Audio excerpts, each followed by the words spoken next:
Well, I was about 2 and I used to listen to loads of music my mum and dad would put on. And my nan and granddad, they were massive music fans as well. And I used to listen to Frank Sinatra my way. And when I was about 2, I was running around my bubble machine and my nappy singing "I Did It My Way." I didn't know the tune, but I sang it anyway. Someone on the music scene said to me, you need, if you want to do this, you need a unique voice. When I started singing on my own, I kind of just threw caution to the wind and let my own voice come through.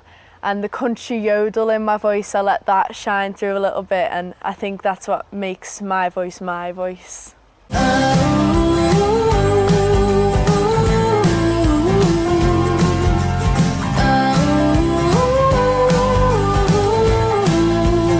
I actually wanted to learn the guitar from a young age because I saw my dad had a guitar and I was never allowed to touch it in case I broke it. So it was always the holy grail to me. So I saw my friend actually, who's a few years older than me, playing guitar, and she wrote a song for her mum for Mother's Day. And I looked at her and I thought, God, she's so cool. I want to do that. So I picked up my guitar, went on YouTube, got the chords up, learned how to do it. I learnt guitar when I was about 9, but I had a lot of emotion, you know, being so young, and you know, I kind of found it hard, I think, to talk about it. So I used to be quite creative and write poems, and I've always got a little poem book from when I was really young, and I used to write little raps and things about my favourite characters in movies. So I kind of shifted that when I learnt guitar. I thought, I can put a tune to this. I could do what all these cool songwriters do, and I can do that too. When I write songs now, I tend to start with a vague idea of the lyrics, maybe a concept. I actually like to base songs off metaphors. Like Train Song is based off the butterfly wing into a storm metaphor, and you know, how things can shape you and mould you.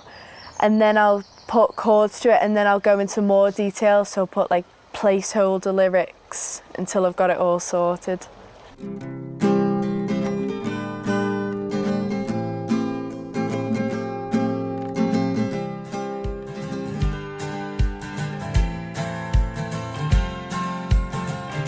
Start the day like I always do. Pack my bags and I tie up my shoelaces. Run as fast as I can to catch the bus again.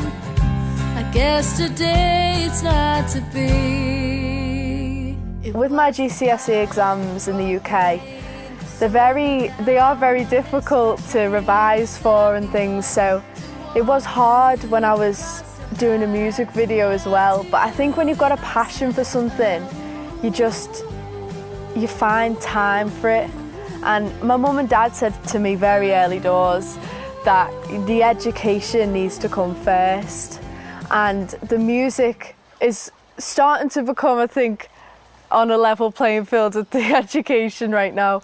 But I always made sure that I worked hard so that I could keep doing my music. It's difficult being 16 as it is, with all the trials and tribulations that come along with that. But I do think that music has helped me stay grounded and stay, you know, on the right path, because I've got a focus. I started doing gigs when I was very young, about 11 maybe, in the UK. And I didn't know anyone, and I was so hungry for friends in music, you know, to be in the group, in the in crowd, in the local scene. And you have to play to one person, and it'd usually be maybe my mum in the audience. So we'd show up and we'd be like, when does it start? Oh, it already has. You're like, oh. But, you know, I get in my bubble, and I like to, you know, no matter how many people I'm playing to, I'll give the same amount of energy to it. And I feel the song and I feel the emotion. And I just hope that when I feel it, it portrays onto other people and they feel it too. I think you have to learn your craft, and when I when I started out, I felt a bit vulnerable, maybe letting my country flip show, especially being, you know, in the UK. I was thinking, oh, you know, I haven't really heard that many country artists. But I think since being on the scene, I've met a lot of folk artists, a lot of country artists, and a lot of different genres that have really made me feel I can come into my own and be myself, because they are so themselves as well.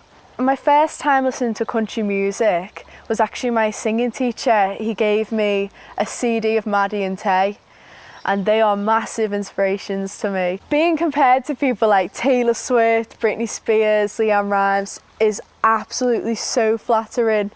And I always run into my mum and I say, you won't believe this.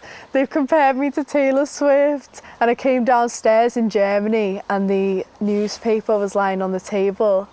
And the lady we were staying with, she kind of pointed at them. And I've never been more gobsmacked. And I called my dad down and my mum down, and we were all reading it. No idea what it said, it was all in German. We had to get my German uncle to translate it for me. But it said Taylor Swift, and I went, oh, no way. I love Taylor Swift. If you're gonna hold me like I'm leaving. If you're gonna kiss me like you need it. Maybe if you're not your best, get to leaving. If you're gonna love me like you need it. So I've actually been in a studio in Liverpool and recorded 7 tracks, which was a dream come true. Amazing musicians, amazing place, it was awesome. And hopefully we can start releasing them and maybe have a full album. And I can't wait for what's to come in the future. So my EP is coming out very soon and I'm so excited. It's got Train Song, which I co-wrote, Love Me Like You Mean It, and Rebel, and I can't wait for everyone to hear it.